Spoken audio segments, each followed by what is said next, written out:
The day your old life falls apart is very often the day your real life begins, and I know how impossible that sounds when you're the one standing in the wreckage. Because when everything you counted on disappears, it does not feel sacred at first. It feels cruel. It feels disorienting. It feels like the floor beneath your soul has opened and swallowed the map you spent years using to understand yourself. You've known this kind of moment, haven't you? The call that changed everything. The diagnosis, the departure, the betrayal, the financial collapse, the quiet end of a role you thought would always be yours. Or perhaps nothing happened all at once, and that was its own heartbreak. Perhaps your life unraveled slowly, thread by thread, while you smiled for the world and told yourself to be grateful, to stay strong, to keep going, even as something inside you whispered that the life you were living no longer fit the soul you had become. And when that whisper became impossible to ignore, when what was false could no longer hold, when the image cracked and the performance exhausted you and the old structures gave way, you called it loss. Of course you did. That is how the human heart names the season when familiar things disappear. That is how the frightened mind explains emptiness. It says, I have lost everything. It says, my life is over. It says, I must have failed. It says, I should have done better, known better, held on tighter, seen the warning signs sooner. But here's what I've come to understand, and this is important to hear. There are seasons when life is not punishing you. Life is unburdening you. Not gently, not always in ways you would choose, not without tears and confusion and grief, and still unburdening you. Because so much of what we call our life is actually a collection of adaptations. Roles we learned to play, personas we built to stay safe, patterns we inherited without question. Relationships sustained by habit more than truth. Dreams borrowed from a culture that taught us to confuse approval with fulfillment. And sometimes we don't know that we've mistaken survival for living until survival stops working. That is the moment I want to sit with you in today. Not the polished moment after healing. Not the triumphant chapter where the lesson is obvious and the transformation looks beautiful from a distance.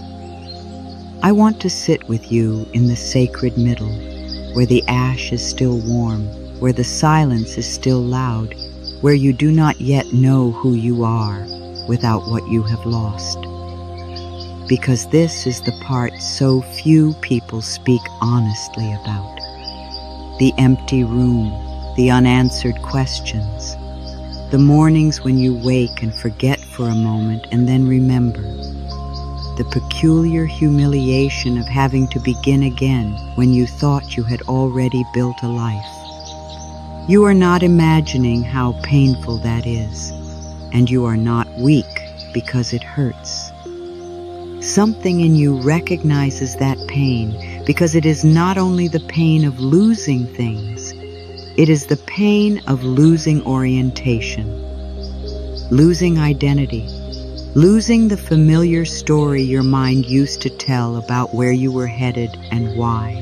Have you noticed that sometimes what devastates you most is not the event itself, but the way it strips you of certainty, the way it leaves you standing in a version of your life you do not know how to narrate.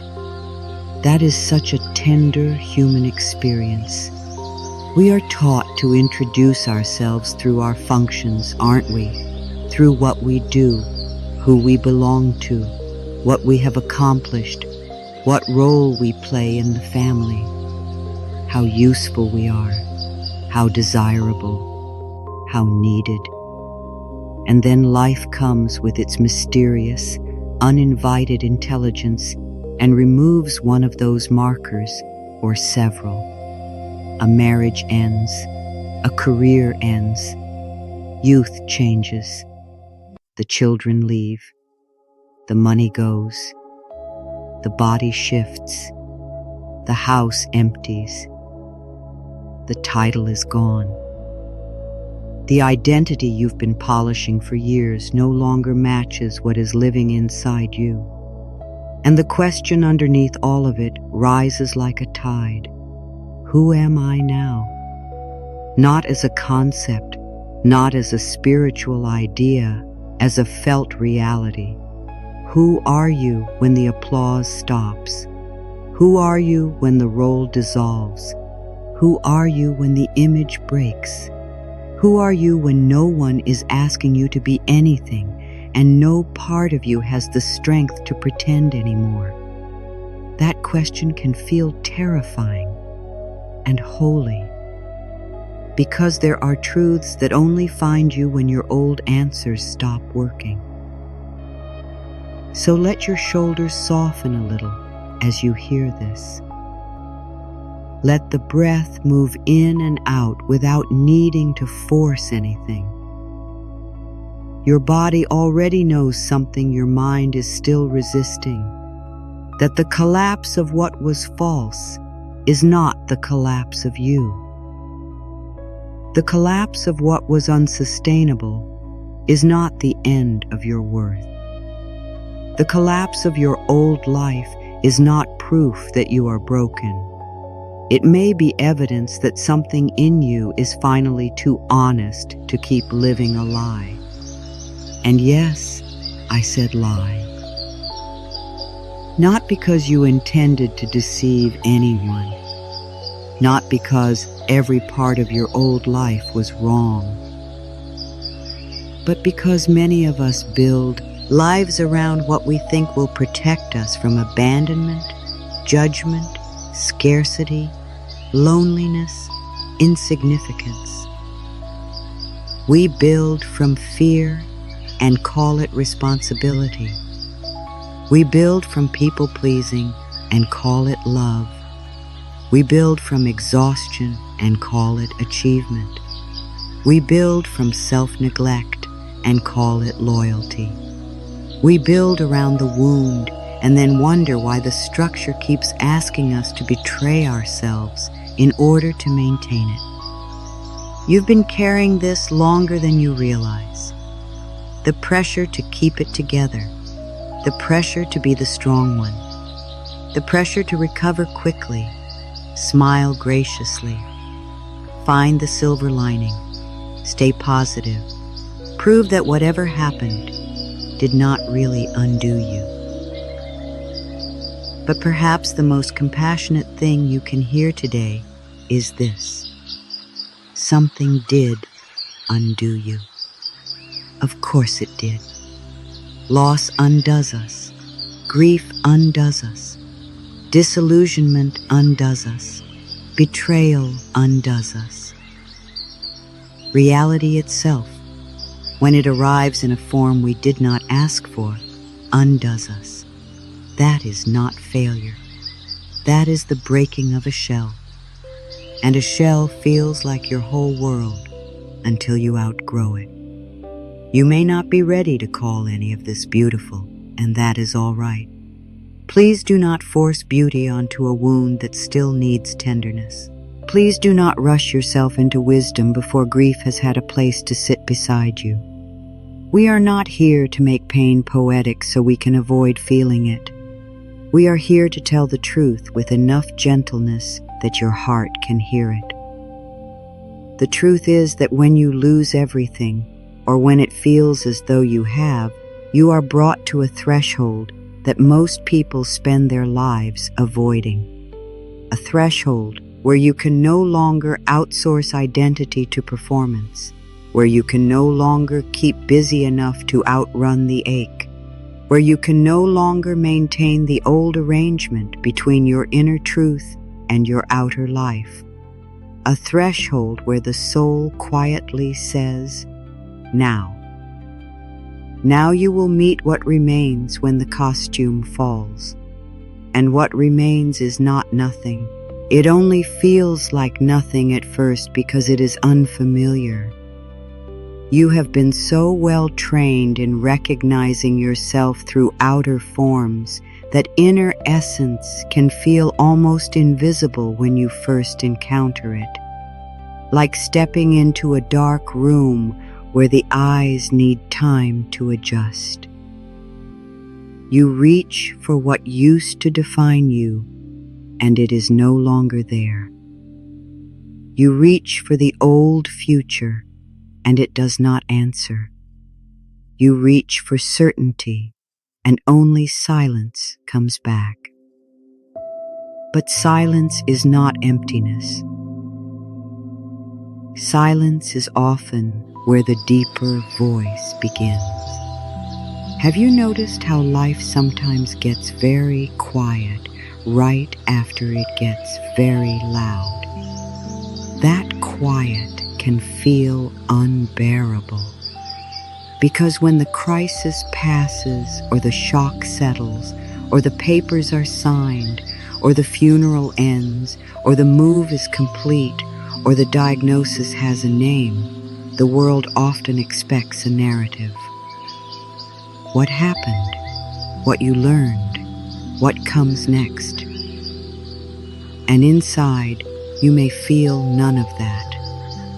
Inside, there may only be rawness, numbness, fatigue, a strange floating sensation, the kind of tired that has nothing to do with sleep. I want to honor that with you.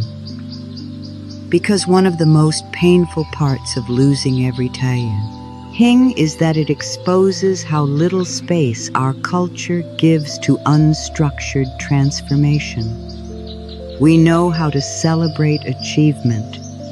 We know how to admire resilience when it looks productive. We know how to congratulate a comeback. But we do not know how to sit beside one another in the season when identity is composting. We do not know how to bless the person who no longer knows who they are. We do not know how to value the invisible labor of becoming. And yet that invisible labor may be the holiest work you ever do. Like a seed breaking open in dark soil, your life can look ruined from the outside, while the real miracle is happening underneath. The seed does not call its breaking a failure. The earth does not panic when the shell gives way. Only the human mind, trained to equate structure with safety, resists the mystery of dissolution. Only the frightened self says, if the old form is gone, nothing good can possibly be happening. But your soul knows more about cycles than your fear does. Your soul understands winter. Your soul understands tides. Your soul understands that some chapters end not because you did something wrong, but because life itself is a living intelligence. And what once fit no longer serves the truth you are here to embody. Somewhere deep inside, you've always known that you cannot keep sacrificing your aliveness to remain recognizable. That recognition may arrive softly or all at once. It may come as a whisper while washing dishes, a quiet knowing in the middle of the night, a weariness so total you can no longer perform the old self, or a sharp, undeniable event that tears through denial. However it came to you, something changed. Something in you said, no more. No more pretending this is enough. No more staying because it is familiar. No more betraying what I know in order to maintain what others expect. That moment may have cost you dearly, and still it may have saved your life. Not always in the physical sense, though sometimes in that way too, but in the deeper sense. In the sense that your soul was suffocating beneath roles and obligations and patterns that left no room for your real presence to breathe. Many people do not realize they are disappearing from their own life until loss brings them face to face with the version of themselves they abandoned to keep the peace, earn the approval, hold the image, or survive the past. If you've been feeling grief that seems larger than the event itself, it's because you are not only mourning what happened. You may be mourning the years you spent trying to become acceptable, the dreams you postponed, the truth you swallowed, the tenderness you denied, the body signals you ignored, the part of you that kept waiting for permission to live honestly. That is a real grief. Let that settle for a moment, because grief is not only for what left. Grief is also for what never got to fully live, for the unlived self, for the voice you silenced, for the joy you delayed, for the wildness you tamed, for the sacred no that never crossed your lips, for the longing you kept translating into responsibility because longing felt too dangerous to trust. You are allowed to grieve all of that, and when you do, something extraordinary begins to happen. Not quickly, not neatly, but truly. As grief clears the fog of performance, the deeper self starts to come into view. Not the self you invented, the self you are. The self beneath defense, beneath image, beneath adaptation, beneath fear. The self that does not need to prove worth, because worth was never absent. This is where real life begins. Not when everything is perfect, not when all answers arrive, not when the money comes back, or the relationship appears, or the body feels exactly as it used to. Real life begins when you stop trying to resurrect a version of yourself that was built around fear, and begin listening for the quiet shape of what is true now. That listening changes everything. At first, it may feel small, so small you doubt it. A tiny preference, a strange pull, a sudden need for solitude, a sense that certain conversations drain you now, a tenderness toward your own body that was never there before, a reluctance to over-explain, a desire to simplify, a need to tell the truth in places where you once smiled and said, "I'm fine." These may not look like dramatic spiritual experiences, and yet they are often the earliest signs that your real life is emerging. Because truth usually returns quietly before it changes anything visibly. It returns in the nervous system, in the breath, in the tone of your inner voice, in your willingness to disappoint what is inauthentic, in your inability to keep participating in what depletes you, in the gradual rearranging of your values, in the growing recognition that peace is more nourishing than performance, that honesty is more sacred than appearance, that your aliveness matters.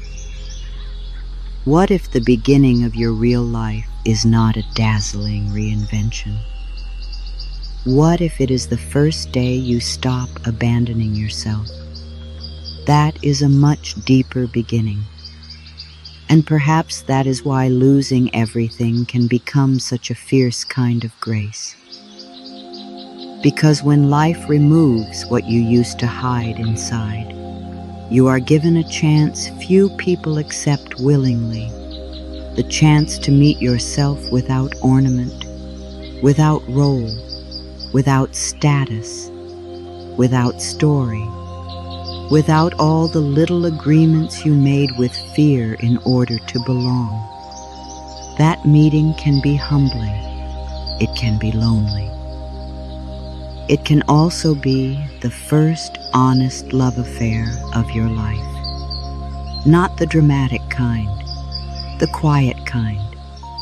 The kind where you begin to notice your own hunger and respond to it. Where you hear your own fatigue and make room for it. Where you tell yourself the truth and stay. Where you stop using criticism as a substitute for discipline. Where you stop calling yourself behind when in fact you are in transition. Where you stop treating your broken heart as an inconvenience and begin honoring it as a doorway. You might not believe that yet. That's all right. Sometimes belief comes after practice. Sometimes the body must experience safety before the mind will release its story of danger. Sometimes healing does not begin with a revelation. It begins with a softer tone in the morning, a gentler hand on your chest, a choice not to rush, a moment of saying this hurts and I am still here. That matters more than you know. Because your real life is not built all at once. It is built in the quality of relationship you create with yourself in the aftermath of loss. If that relationship becomes punitive, rushed, ashamed, demanding, then even a new outer life can feel like another prison. But if that relationship becomes compassionate, honest, spacious, and rooted in truth, then slowly, almost miraculously, everything begins to reorganize around what is real. Have you noticed how different decisions feel when they come from self-abandonment versus self-respect? One contracts you, the other lets you breathe. This is why the season after losing everything can be so transformative, because it teaches you to feel the difference. When all the old reference points are gone, your body becomes a compass again. Your heart becomes an instrument again. Your energy becomes information again. You begin to sense what nourishes and what drains, what aligns and what fractures, what is yours and what was inherited. And that discernment is priceless. There is something else I want to say to the part of you that is ashamed, the part that thinks you should have known better, the part that compares your life to those who seem stable, successful, intact, the part that secretly believes collapse only happens to people who have done something wrong. Sweet soul, life rearranges everyone. Everyone. Some people hide it longer. Some people narrate it differently. Some people build beautiful facades around private despair. Some people stay in old structures so long they forget there was ever another possibility. But underneath the polished surfaces of human life, change keeps moving, loss keeps moving, death and rebirth keep moving. No one is exempt from the great rearrangement. You are not singled out for suffering. You are included in the human experience. And because you are included, you are also included in the possibility that this ending is not meaningless.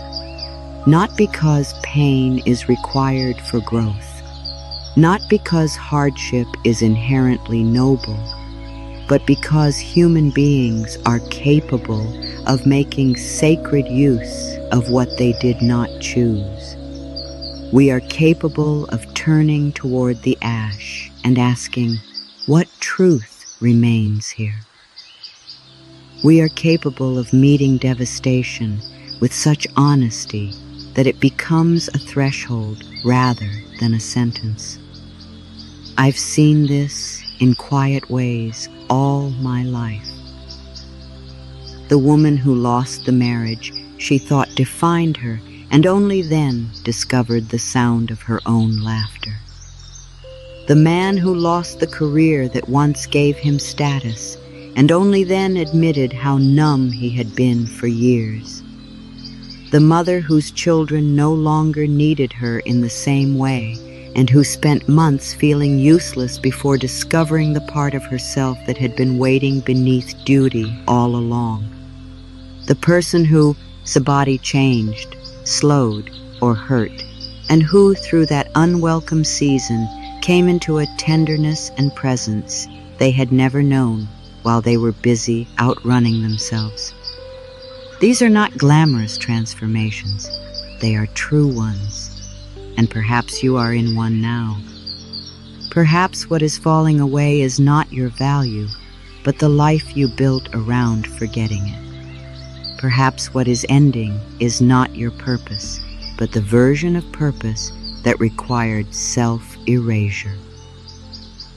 Perhaps what you call losing everything is the beginning of seeing what everything actually is. Because everything was never the title. Everything was never the role. Everything was never the relationship. Everything was never the account balance. Everything was never the image. Everything was never the body as it once looked. Everything was never the identity that made others comfortable.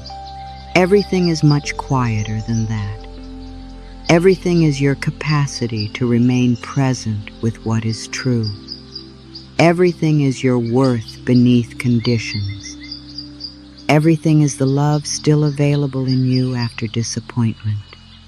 Everything is the breath entering your body now.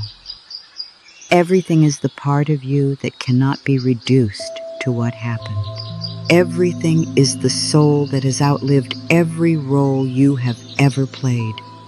When you begin to understand this even a little, the whole landscape changes. Loss does not disappear.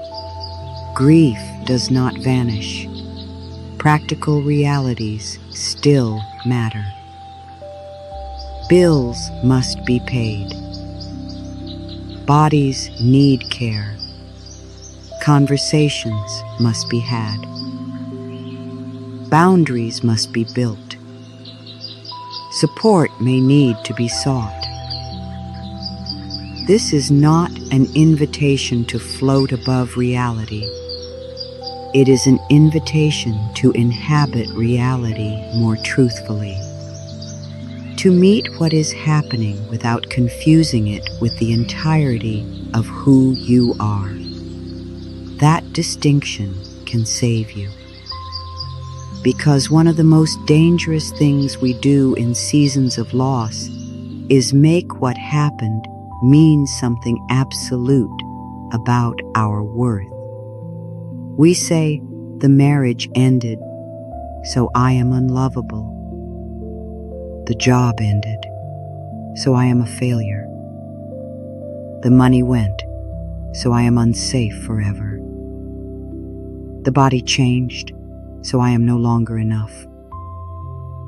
The dream died, so I have missed my chance. The family shifted, so I no longer matter. Can you feel how final those stories are? How merciless? How little room they leave for life's mystery. And yet, life has never been final in the way fear tells the story. Life moves. Life changes. Life surprises. Life composts what no longer serves and grows new forms from the dark. The river does not apologize when it changes course. Dawn does not explain itself before it arrives. The tree does not call itself a failure in autumn because it cannot keep its leaves forever. Nature keeps showing us what the soul already knows, that letting go is not the opposite of life. It is one of the ways life continues. So if you are in the autumn of something, let yourself be there. Do not force spring onto a tree that is still releasing. This matters. Because many people prolong suffering by arguing with the season they are in. They tell themselves, I should be over this. I should know what to do by now. I should be stronger. I should be more spiritual than this. I should be grateful. I should be able to turn this into wisdom immediately. And all those shoulds do is harden the heart against the medicine hidden in the moment. What if you release the timeline? What if you let this season be a season? What if healing is not late? What if confusion is part of reorientation? What if not knowing is not evidence of failure, but the necessary space before a truer knowing can arise? Have you noticed that some of the most important inner shifts happen when the old answers disappear and nothing has arrived to replace them yet? That in between is not wasted, it is gestation. The soul does some of its deepest work in the unseen. And because it is unseen, it is easy to distrust, especially if your identity was once built around capability. If you were the one who handled things, the one who anticipated needs, the one who solved problems, the one others leaned on, then losing everything may also mean losing the illusion that you can control life through competence alone. That can feel humiliating. But hidden inside that humiliation is a release. The release from having to be invulnerable in order to be worthy. You've been so brave for so long. Maybe real life begins when you no longer have to be brave in the old way. Maybe it begins when you can finally be true instead. There is a difference. Old bravery says, keep going no matter what it costs. True bravery says, I will not keep betraying myself to preserve appearances. Old bravery says, do not let anyone see you fall. True bravery says, I have fallen, and I am still deserving of love. Old bravery says, fix it quickly. True bravery says, let it teach me slowly. Old bravery says, be who they need. True bravery says, I am listening for what is real in me now. Can you feel how much softer that is? How much wiser? How much more sustainable? If you've been waking in the night lately, if your chest has felt heavy, if your body seems tired in ways rest does not solve, if certain friendships no longer fit, if noise has become unbearable, If you cannot tolerate what you once tolerated, if your longing has grown louder than your fear, it may be because your whole system is reorganizing itself around a deeper truth. Not because you are falling apart in some random way, because something in you knows the old arrangement is over, and that knowing can be both painful and liberating. I once knew someone who lost nearly every structure that had defined her life within the space of a single year. Her marriage ended. Her work changed. Her children no longer needed her in the same way. She looked around one afternoon at a house full of familiar objects and felt like a stranger in her own story.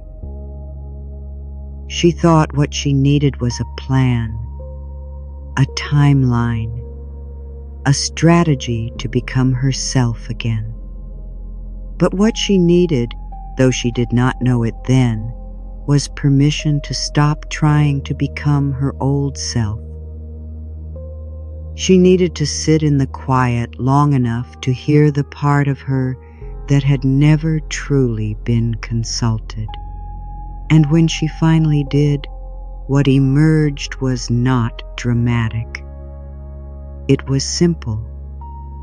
She realized she had built a life around being needed and had almost no idea what brought her joy when no one was asking anything from her. That realization broke her heart and opened her future. You may be standing in a doorway just like that. The first truths are often small. I do not want to romanticize losing everything. Some losses are brutal. Some carry material consequences that require real support and practical action. Some losses touch trauma. Some ask for therapy, community, medical care, financial counsel, legal help, and sacred rest all at once. Honor what your body and your support systems guide you toward. Spiritual truth does not replace practical care. It deepens how you meet it. That is part of real life, too. Real life is not all incense and revelation. It is making the call, asking for help, telling the truth, filling out the forms, resting when your body says enough, letting someone bring you a meal, canceling what you do not have the energy to hold, learning how to live inside your actual life instead of the life your mind keeps demanding. And slowly, through these humble acts, a new dignity is born. A dignity not based on image. A dignity not based on success. A dignity not based on being admired. A dignity not based on how quickly you bounce back.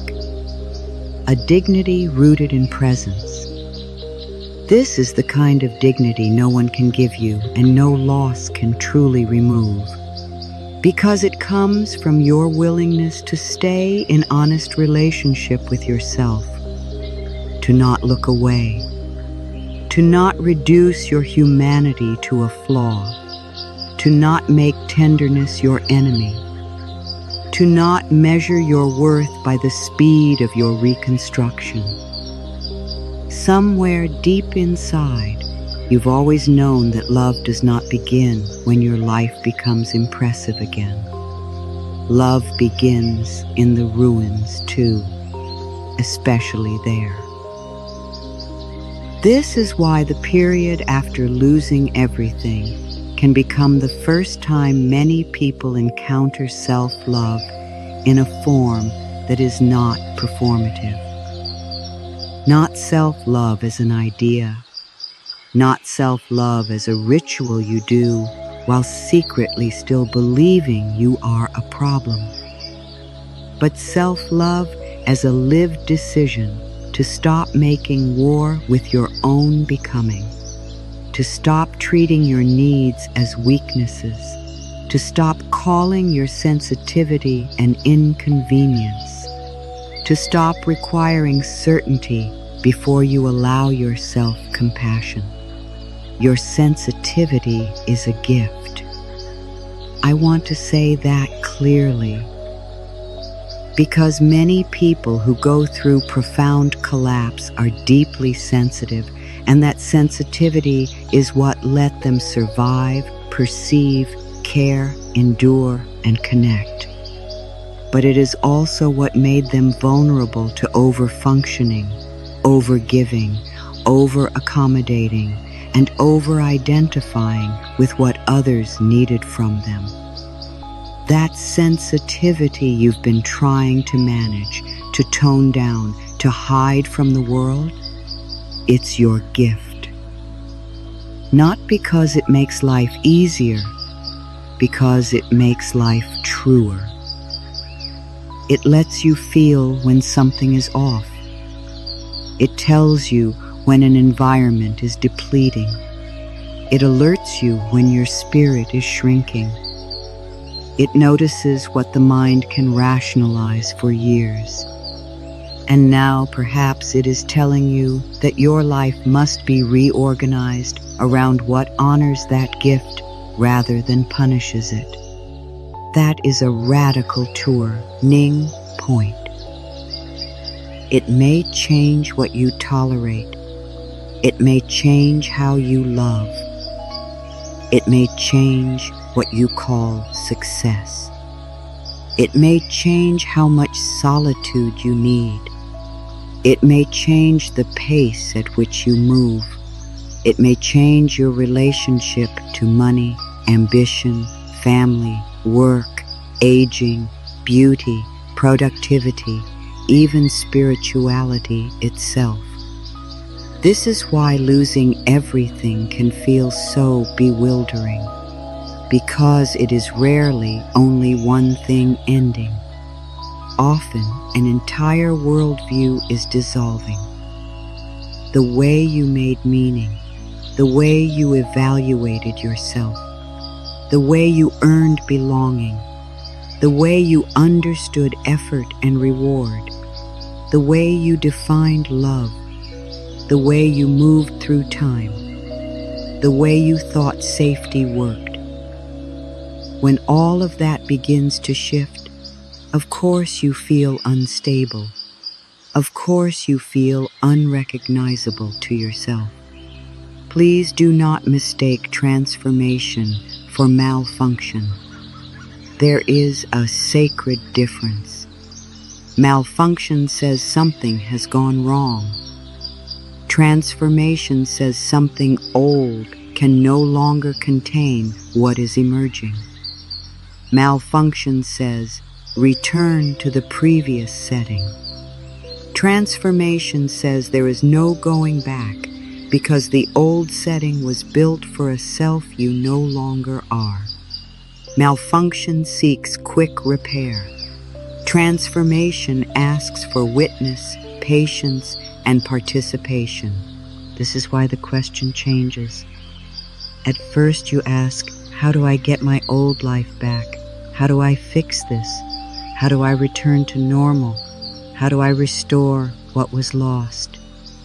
But after enough tears, enough exhaustion, enough moments where even the fantasy of going back begins to feel heavy, another question arises.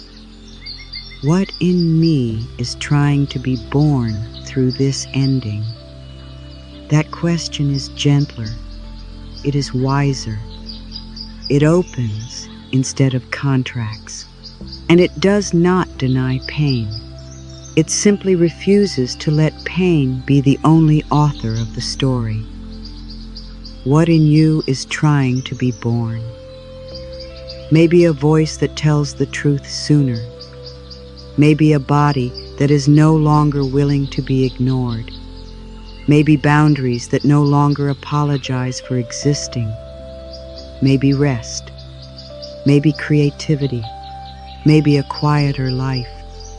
maybe a more honest love, maybe a spirituality that lives in your nervous system, not just your language, maybe an ability to receive, maybe a freedom from performing goodness while feeling abandoned inside, maybe a willingness to disappoint old expectations in order to stop disappointing your own soul.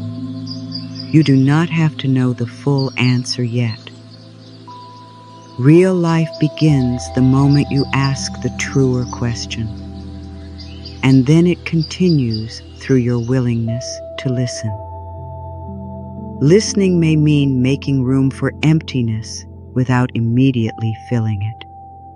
That is hard. We are so conditioned to fill the silence with noise, fill the pain with distractions, fill the uncertainty with plans, fill the longing with substitutes, fill the emptiness with more roles, more tasks, more proving, more consumption, more spiritual concepts, more advice from people who do not live inside your body. But there is wisdom in not rushing to refill what life has emptied. Sometimes emptiness is instruction. Sometimes the cleared ground is asking you to feel what was always there beneath the busyness. The loneliness you avoided by staying needed. The resentment you buried beneath service. The desire you translated into duty. The exhaustion you normalized. The fear of being ordinary. The terror of not being chosen. The grief that had nowhere to go while you were busy building. When these rise, meet them kindly, not indulgently, not dramatically, kindly. You can say to yourself, yes, this is here. Yes, I feel abandoned. Yes, I feel ashamed. Yes, I miss what was. Yes, I do not know who I am today. Yes, I am scared. And yes, I am still here. This is how the nervous system begins to trust you. This is how the inner child begins to believe that your presence is real. This is how the soul begins to risk showing you more. Because the soul does not reveal itself in environments of inner violence. It reveals itself where truth and tenderness meet. Have you noticed how much changes when you stop speaking to yourself like an enemy? When you stop using pressure to create movement? When you stop calling yourself lazy for being depleted? When you stop calling yourself dramatic for having needs? When you stop calling yourself weak for grieving? The whole inner atmosphere shifts. The body softens. The breath deepens. Possibility returns. This is not small. This is foundational. Because a new life built on the old inner voice will recreate the old suffering, just with different furniture. A new relationship entered from old self-abandonment will repeat old patterns. A new job chosen from old fear will still drain the spirit. A new home inhabited by an old belief in unworthiness will not feel like peace. The outer change matters, yes, but the inner relationship determines whether the new life is actually new. Real life begins inside first, inside the way you define enough, inside the way you tell the truth, inside the way you respond to your own pain, inside the values that begin to rise when fear no longer makes every decision, inside the choices you make when no one is watching and you are no longer trying to be impressive. This is where integrity is reborn, not moral perfection. Integrity in the deeper sense, wholeness, congruence, a life where your outer choices increasingly reflect your inner truth. A life where saying yes does not leave your body feeling no. A life where your peace is not purchased through self-erasure. A life where your needs are no longer strangers to you. Many people lose everything because the false architecture became too heavy to carry. The body refused. The heart refused. The soul refused. Life refused. And while the mind may call that cruel, another part of you may someday call it mercy. The mercy of not being allowed to spend another decade performing a life that was starving you. That realization may come slowly. For now, perhaps it is enough to hear that what you are in is not meaningless. It is not random chaos without possibility. It is a threshold. And thresholds have their own intelligence. They ask different things than ordinary seasons. They ask for humility. They ask for presence. They ask for support. They ask for discernment. They ask that you stop mistaking movement for progress and instead notice why. Either a step brings you closer to yourself.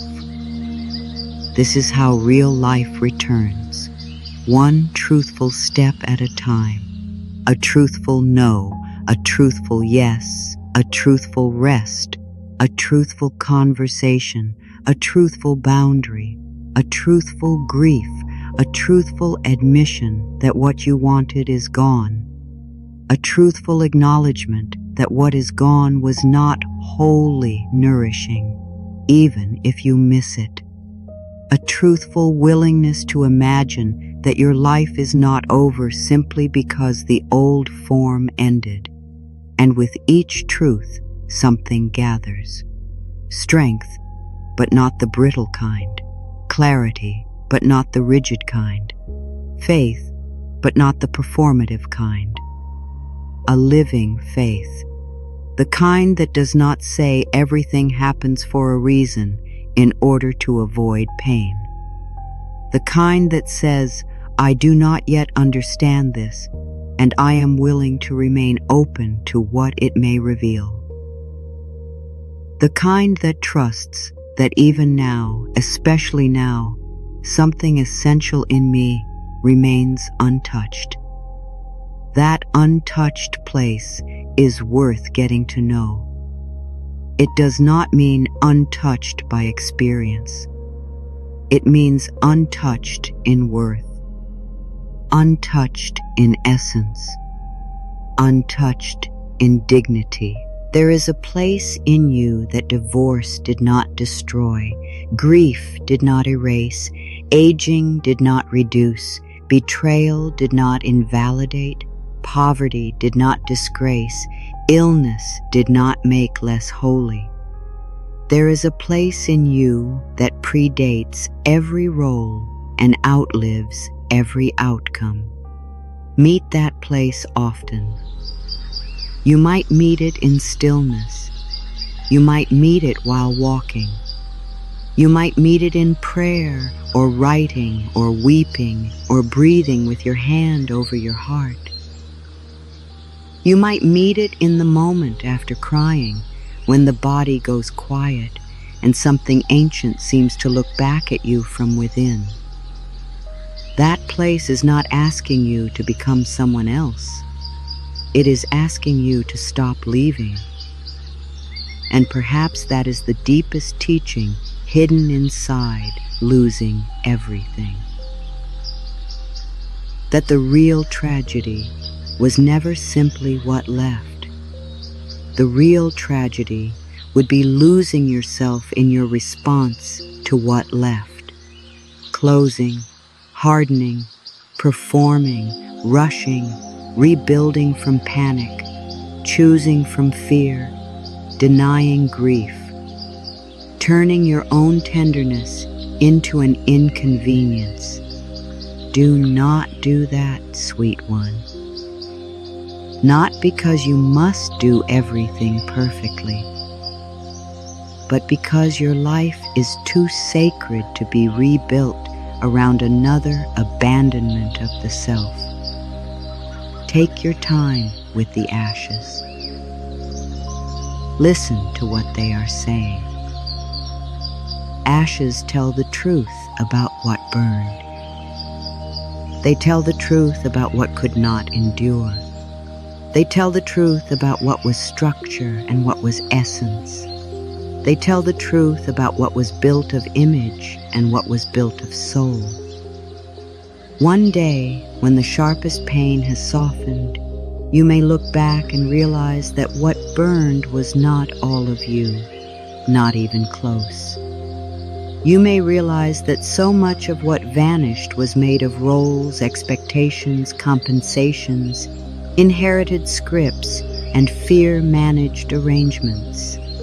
Necessary once, perhaps, understandable certainly, but never the full measure of your being.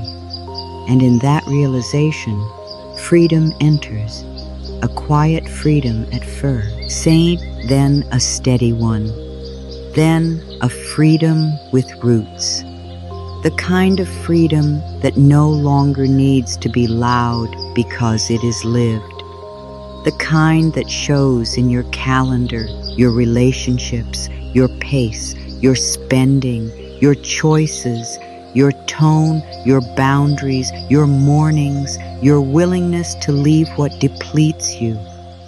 The kind that makes people say you seem different, though they cannot always name why. Because the real difference is not that life became easy. The real difference is that you stopped building it around fear. This is where abundance in its deepest sense begins. Not necessarily the flashy version the world sells, not instant wealth, not perfect romance, not endless certainty. Abundance as congruence. Abundance as enough breath in your body to feel your own life. Abundance as relationships where you do not have to disappear to belong. Abundance as work that does not ask you to amputate your soul. Abundance as a home that reflects peace more than performance. Abundance as time that is not entirely consumed by proving. Abundance as the ability to receive rest without guilt. Abundance as knowing that your value is not up for negotiation. Many find that when they stop chasing what once seemed essential, a different quality of richness begins to emerge. Not immediately, not magically, but steadily. Because when your life is no longer leaking energy through self-betrayal, there is more available for what matters. This is another way real life begins. Not in the dramatic announcement, in the quiet cessation of inner warfare. You've been at war with yourself in ways you may barely have words for. At war with your body for needing. At war with your heart for feeling too much. At war with your timeline for not matching expectations. At war with your grief for slowing you down. At war with your sensitivity for making ordinary environments feel overwhelming. At war with your longing because it threatened what was stable. At war with rest because rest removed your excuses and left you face to face with yourself. What happens when that war ends? At first, exhaustion. You realize how long you have been fighting. Then grief. You realize how much was lost to the battle. Then relief. You realize peace is possible. Then choice. You begin building from something new. That new thing is not a concept. It is a frequency of self-relationship, a way of inhabiting your own life, a devotion to truth, a willingness to live without constant self-coercion. A trust that your body is not the enemy, your heart is not foolish, your soul is not impractical, and your needs are not evidence of inadequacy. This changes how you love others too. Because when you stop abandoning yourself to remain connected, your relationships must become more honest. Some will deepen, some will soften into distance, some will end, some will surprise you.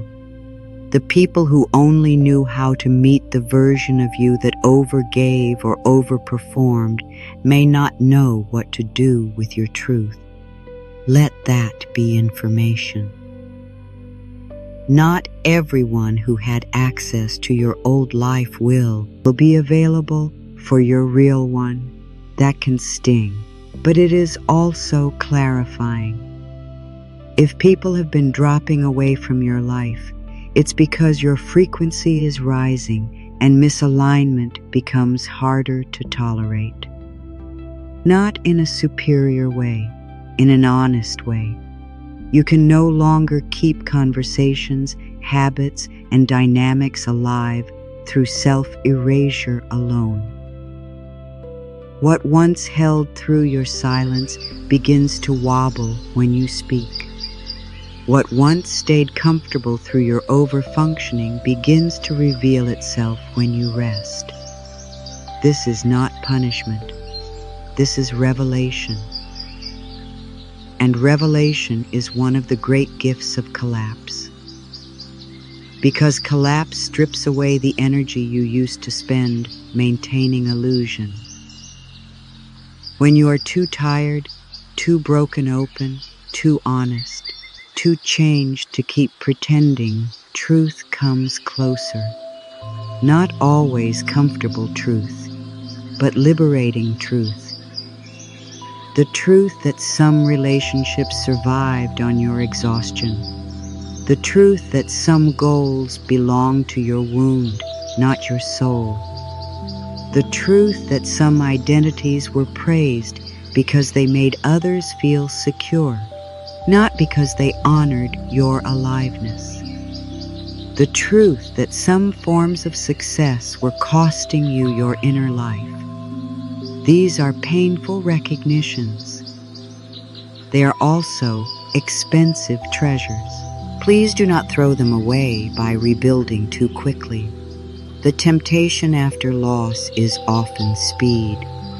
Find a new role, a new partner, a new plan, a new image, a new certainty, something, anything to relieve the terror of unformed space. But hasty rebuilding often recreates the old architecture with different names. The soul is not always interested in replacement. Sometimes it is interested in revelation first. Sit with that. You may not need a new version of the old life. You may need an entirely different way of living, a different relationship to time, a different relationship to money, a different relationship to your body, a different relationship to work, a different relationship to love, a different relationship to belonging, a different relationship to yourself. Can you feel how profound that is? Why it cannot be rushed?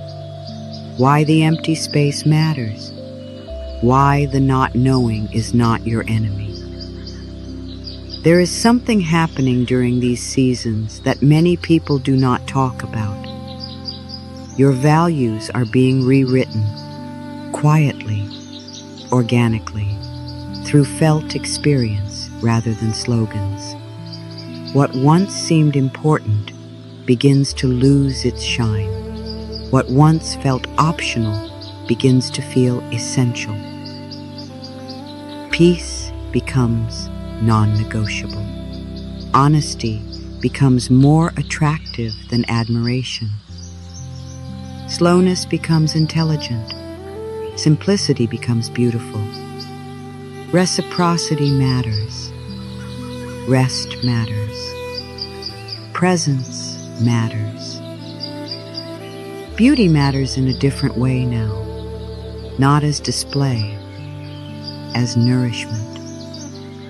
When this happens, you may feel out of step with people who still worship the old metrics. Let that be all right. You are not here to remain legible to every stage of consciousness you have outgrown. You are here to live your life, not the one assigned to you by fear, not the one inherited through guilt, not the one sustained by image, not the one built around proving, the one that feels honest in your bones. This kind of life, it may look simpler from the outside, less dramatic, less impressive, less explainable, and yet from the inside it feels vast. Because when you are no longer leaking energy through contradiction, life deepens. A quiet morning becomes enough. A sincere conversation becomes holy. A meal tasted slowly becomes nourishment rather than refueling. Work done with integrity feels different from work done for validation. Love given freely feels different from love traded for approval. Real life has a texture. It is embodied. It is breathable. It does not require constant performance. It does not ask you to disappear. And if you are not there yet, if all of this still feels far away, then let me say this too. The fact that you cannot yet feel the new life does not mean it is not forming. Roots grow in darkness first. The river gathers upstream before it arrives in view.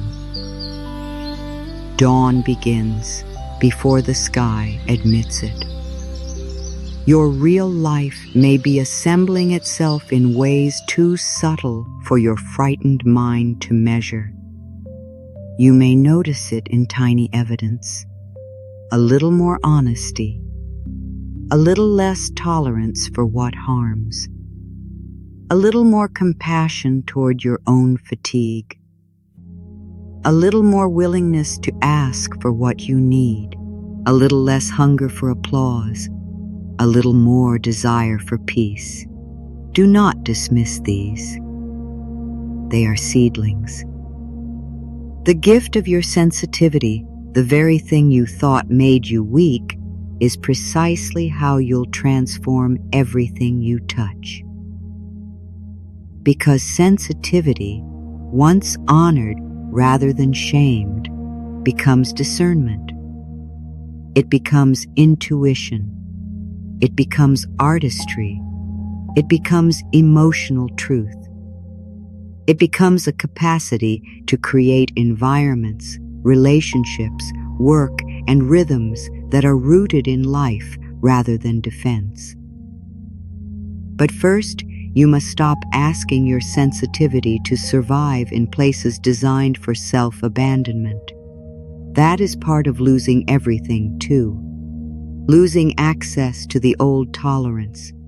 Losing the ability to numb enough to remain where your spirit is not fed. Losing interest in what once distracted you. Losing the appetite for the unnecessary. Losing the masks. Losing the story that says surviving is the same as living. What a strange blessing. And still a blessing. There comes a point, often later than you would like, when grief begins to change shape. Not because it disappears, but because it stops being only an ache about what is gone and becomes a teacher about what matters. You begin to see patterns. You begin to understand what you overlooked. You begin to notice how often you ignored your own knowing. You begin to forgive yourself for that, perhaps, or at least to soften the blame. You begin to realize you did what you knew how to do with the consciousness, conditioning, resources, and wounds you had at the time. This is where compassion deepens. Because blame keeps you chained to the past, while compassion allows understanding to become transformation. Blame says, I should have known. Compassion says, I understand why I did not. Blame says, I ruined my life. Compassion says, I was trying to survive. Blame says, I must redeem myself through perfect choices now. Compassion says, and I am learning to choose from truth.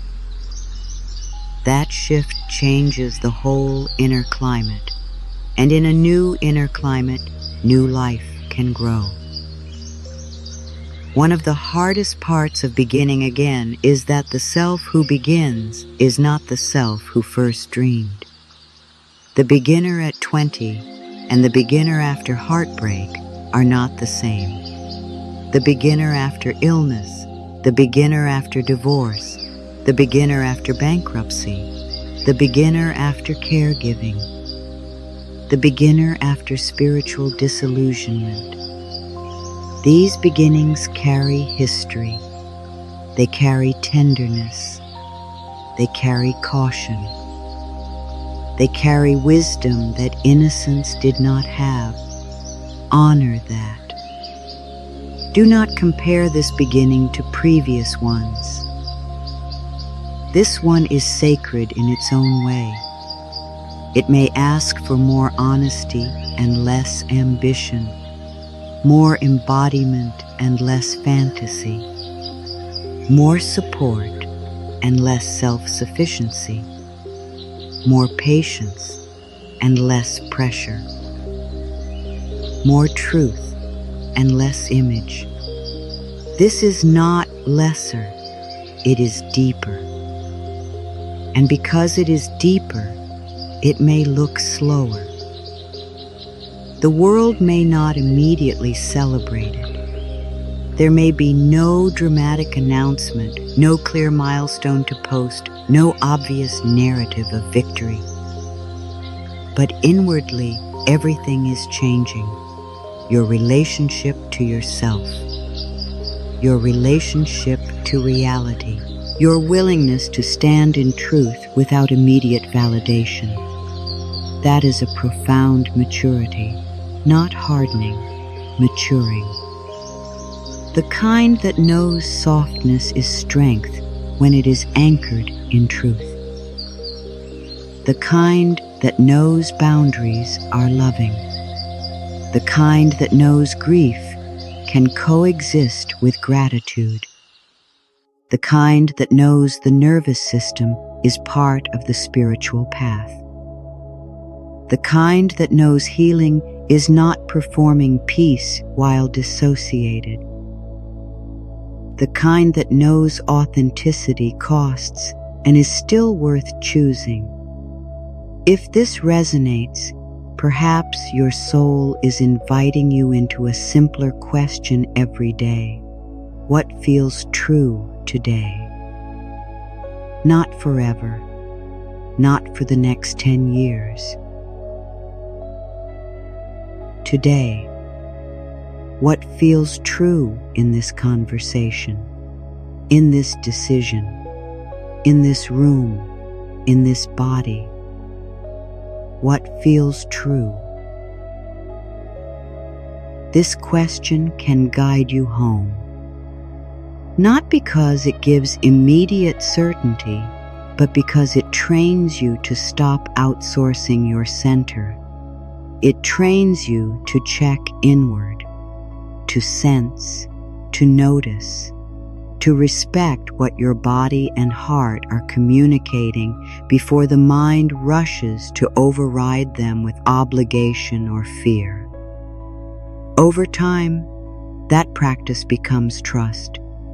Over time, trust becomes a foundation stronger than any role. And when trust returns, life becomes livable again. Not perfect, livable, and then meaningful, and then, in moments, quietly beautiful. I have learned that the greatest tragedy is not that life changes. The greatest tragedy is to resist change so fiercely that you lose contact with the deeper self change was trying to reveal. Many people spend decades protecting old identities because they fear what would happen if they let them die. But identity is meant to evolve. The soul is not here to remain static. It is here to become more honest, more spacious, more loving, more true. This becoming often asks for surrender, not passive surrender, not giving up on life. Surrender in the deeper sense. The willingness to stop arguing with reality long enough to hear what reality is teaching. The willingness to let the old self grieve without demanding that it stay in charge. The willingness to admit that some of what ended needed to end, even if you still mourn it.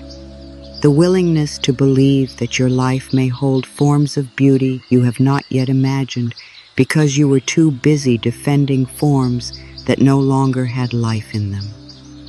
Surrender is misunderstood. People think it means losing. Often, it means finally ceasing to lose energy in a battle you were never meant to win. You cannot win against your own becoming. You can only delay it.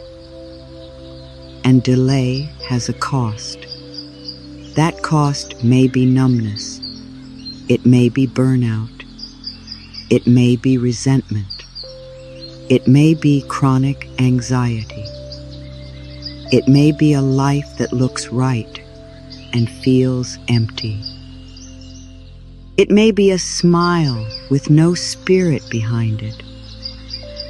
If that has been your life, then perhaps losing everything has interrupted a more devastating loss, the gradual loss of yourself. That is why what looks like destruction can become rescue. Not rescue by force. Rescue by revelation. Rescue through interruption. Rescue through the end of what could no longer sustain the truth of who you are. Imagine for a moment that your life is not asking you to return to who you were before the loss. Imagine it is asking you to become someone even more deeply yourself than you have ever been. Someone less defended, less performative, less fragmented, less afraid of disappointing what was never truly aligned. How would that change the way you meet this season? How would you rest? How would you grieve? How would you choose? How would you pray? How would you work? How would you let yourself be loved? How would you stop demanding old versions of yourself to come back just because they were familiar? There is grief in not going back. There is freedom too. And freedom can be frightening when you've spent years equating familiarity with safety. The nervous system often prefers known pain to unknown possibility. So if you find yourself tempted to return to what hurt, to rebuild what depleted, to reattach to what reduced you, do not shame yourself. Notice the instinct. Thank it for trying to protect you. And then gently ask, does this lead me closer to myself or farther away? That question can interrupt old cycles. Because the heart after loss is vulnerable. It wants relief. It wants something solid. It wants to know there will be beauty again. And there will be. But relief and truth are not always the same doorway. Sometimes the first thing that soothes your fear is the very thing that would recreate your old suffering. This is why discernment matters so deeply now. Discernment is not cynicism. It is self-respect made conscious. It is the ability to sense what is nourishing even when it is unfamiliar, and what is depleting even when it is familiar. It is the practice of noticing the aftertaste of your choices. How does your body feel after that conversation? After that commitment? After that environment? After that version of saying yes? After that role? After that performance? Your body keeps score in the gentlest and clearest ways. Let it help you. Your heart already knows this. Your heart knows when you are contorting to be accepted. Your heart knows when a relationship is asking for your disappearance. Your heart knows when work is costing too much soul. Your heart knows when you are saying yes from fear. Your heart knows when you are pretending to be fine because truth feels dangerous. Your heart knows when a life no longer fits.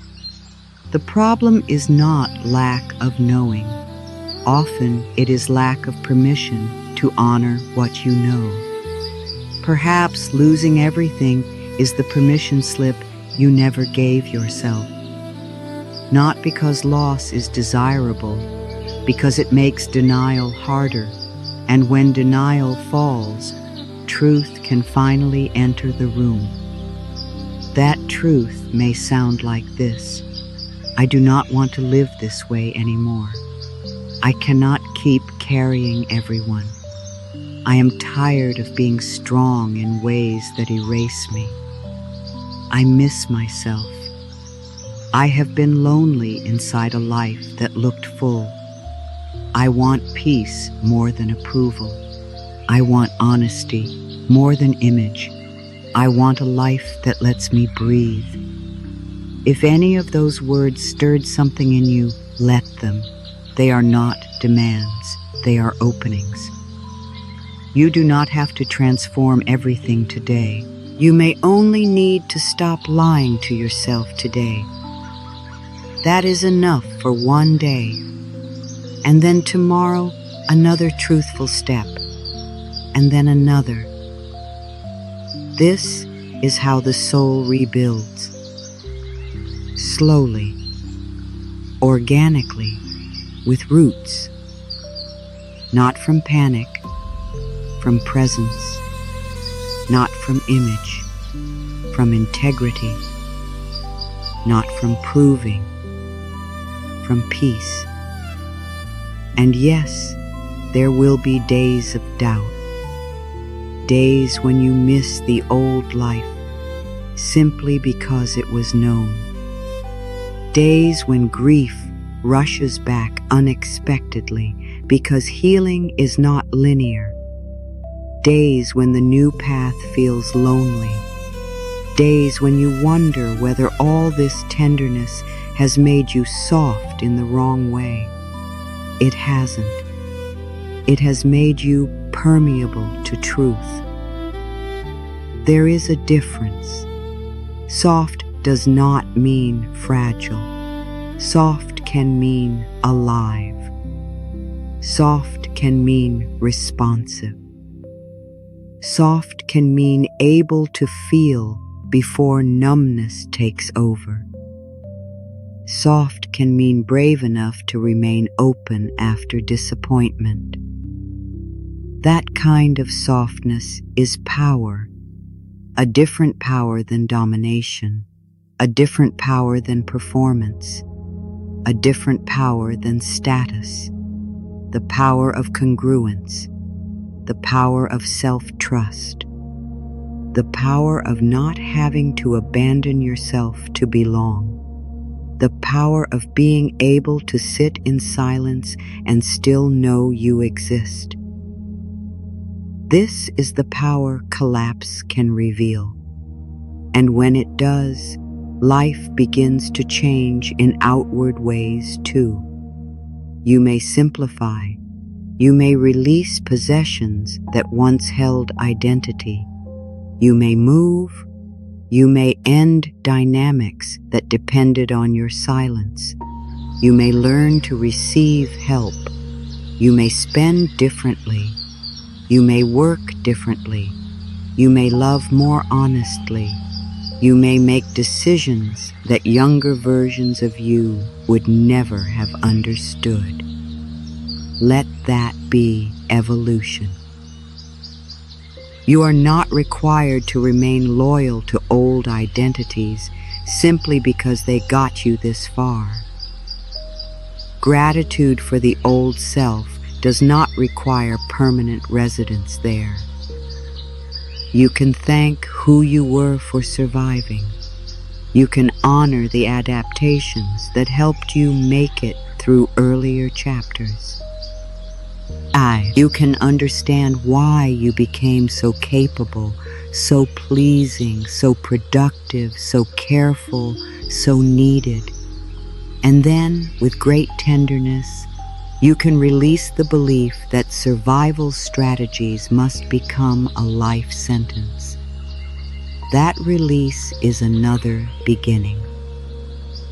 Sometimes I think real life begins when your values become embodied enough that you are willing to disappoint the world rather than betray your own soul. Not cruelly, not rebelliously for its own sake, simply honestly, quietly, fully. The no that used to terrify you becomes a sanctuary. The rest you once postponed becomes part of your wisdom. The simplicity you once thought ordinary becomes precious. The life that looks smaller from the outside feels infinitely larger from within. This is the paradox of awakening after loss. The outer may narrow while the inner expands. The schedule may simplify while meaning deepens. The audience may shrink while intimacy grows. The certainty may lessen while truth increases.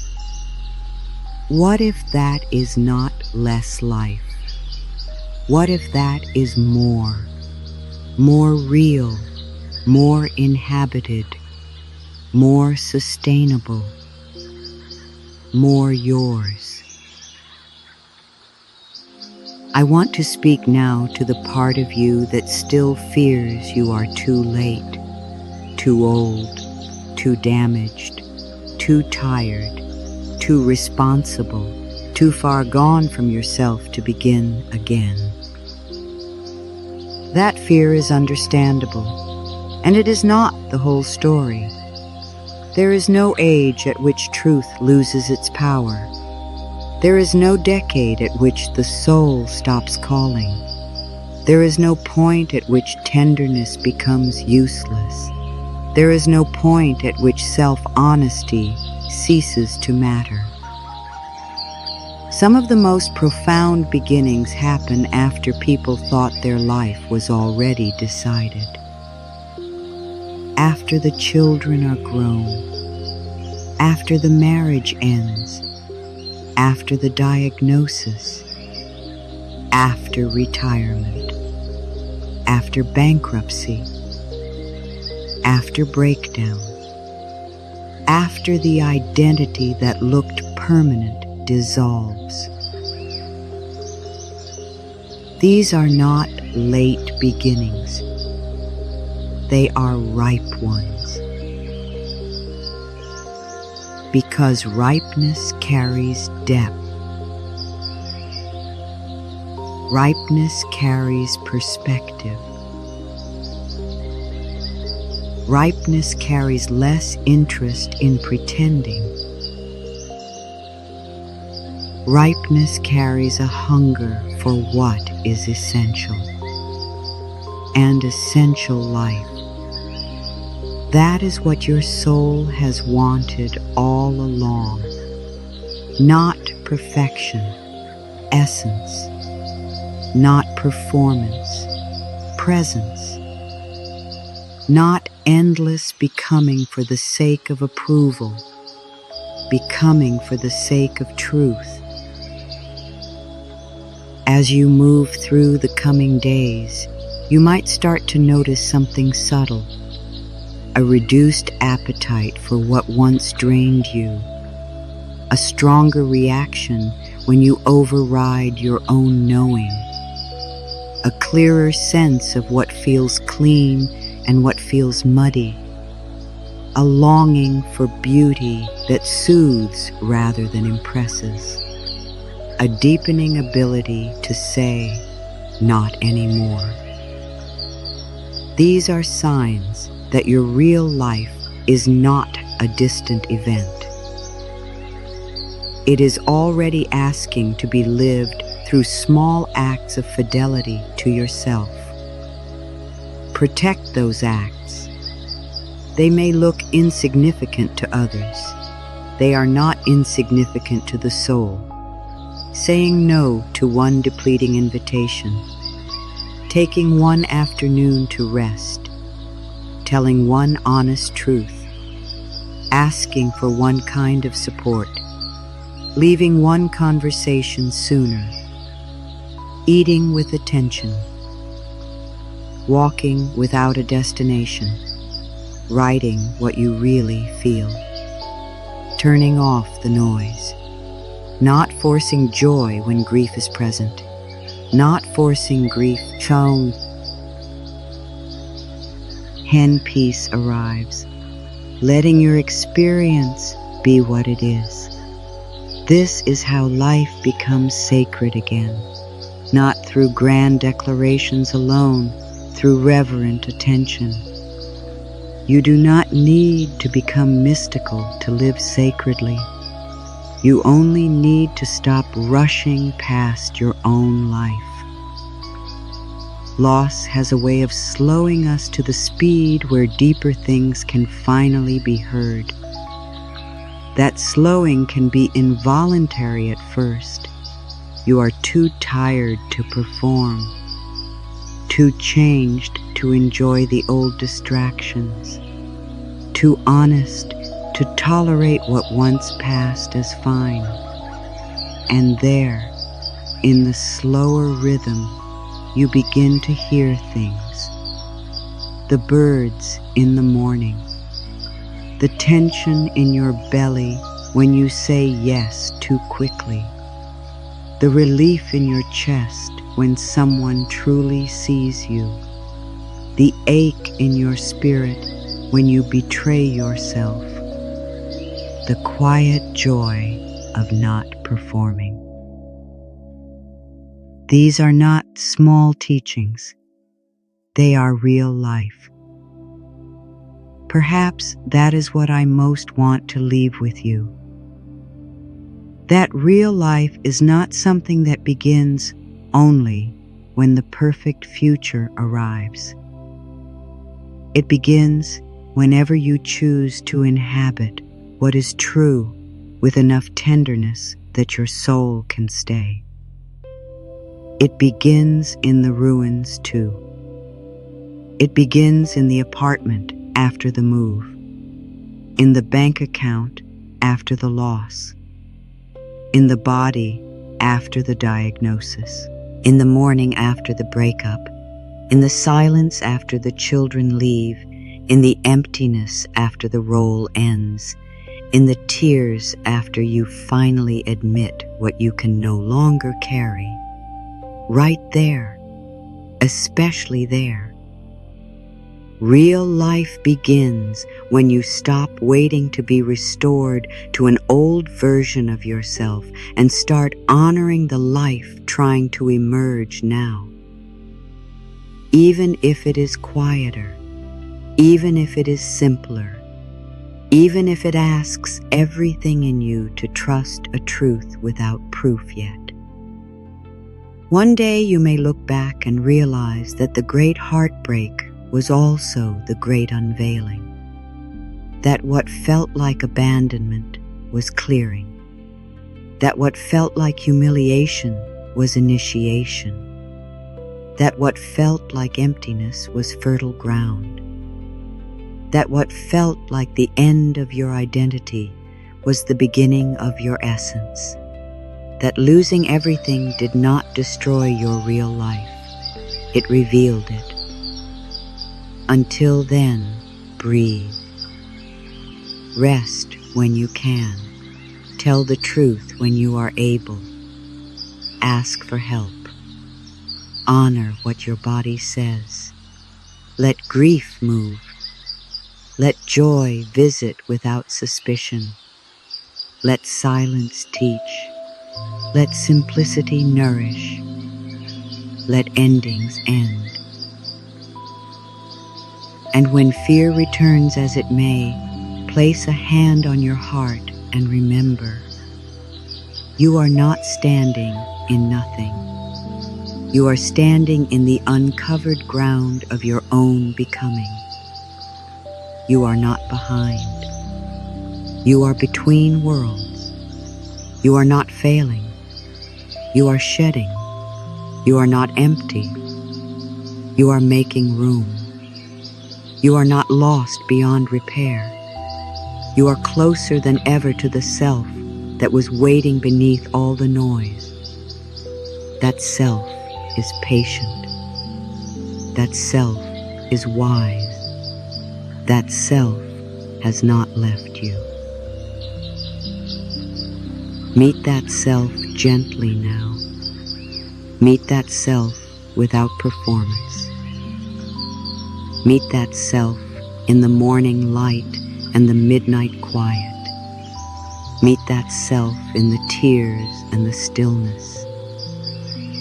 Meet that self in the ordinary choices that no one applauds.